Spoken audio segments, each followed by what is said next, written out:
Ça sent le ménage de printemps, ma Laetitia. Absolument. Et ça sent surtout le pamplemousse. Ça sent aussi le pamplemousse, oui. C'est pas faux.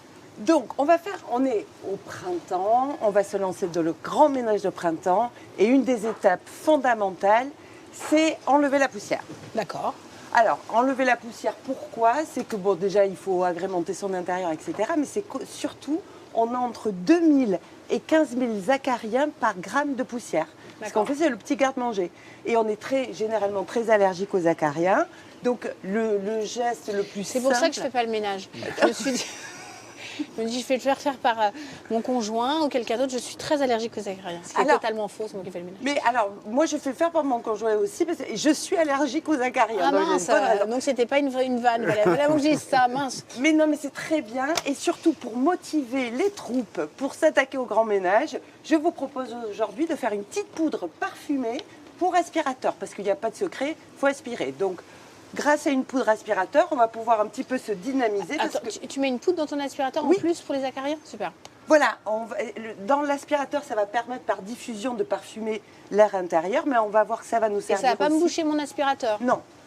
Promis. Non. Promis. D'accord, parce que je veux bien le faire, ça sent bon, mais si tu me bouches mon aspirateur... Ah non, on ne bouge pas l'aspirateur, parce que sinon, justement, on a les acariens. Donc non, la preuve qu'on ne va pas boucher l'aspirateur, c'est que pour faire ma petite poudre, c'est très simple. Il me faudra un bocal recyclé et bien sûr lavé et extrêmement bien séché, parce qu'on va mettre des produits aussi qui ne supportent pas l'humidité. Donc ici, juste un bon bocal et ensuite une cuillère à soupe. Jusqu'à là, ça va. Il faut qu'elle soit dorée absolument? Absolument. Non, pas du tout. Ça, c'est juste pour le style. Okay. Ici, une cuillère à soupe, c'est très pratique parce qu'on est sur des 15 grammes de poudre. C'est pour éviter la balance en permanence. Tu parles devant un chocolatier qui ne veut pas prendre la balance alors que tout est millimétré au gramme près. Alors absolument, la cuisine, la cosmétique, ces choses-là, on est vraiment obligé, mais pas pour l'entretien naturel. Youpi. Donc on en profite. Donc ici, la base de ma poudre, ça va être du bicarbonate, parce que justement, c'est un assainissant et qu'elle va pouvoir un petit peu conserver les odeurs, parce que nous, l'idée, c'est d'essayer de parfumer le plus naturellement possible notre poudre. Alors, je vous propose, c'est très simple, il nous faudra du bicarbonate et une argile et quelque chose pour parfumer. Moi, je vais vous proposer le pamplemousse. Au niveau des dosages, c'est très simple. On va prendre un volume d'argile pour 3 volumes de bicarbonate à la louche.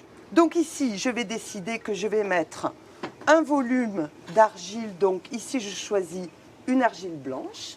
Donc l'argile, l'intérêt, c'est qu'elle est smectique, c'est-à-dire qu'elle va absorber plus de 80... C'est pas pratiquement plus. Heureusement que ça ne doit pas être au gramme près. Hein. Non, heureusement qu'ils avaient du chocolat. Vous voyez, j'avais un petit pot, il était tout mignon, mais en fait, ça ne marche pas. C'est pas grave.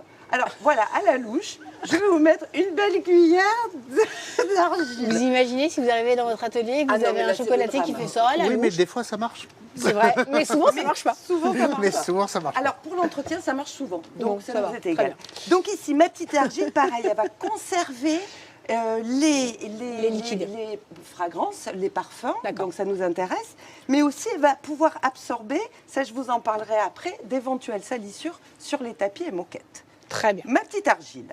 Maintenant, justement, je vais mettre un peu d'huile essentielle quand même, de pamplemousse, parce que c'est plus fort que les zestes, mais j'ai prévu aussi des petits zestes. D'accord.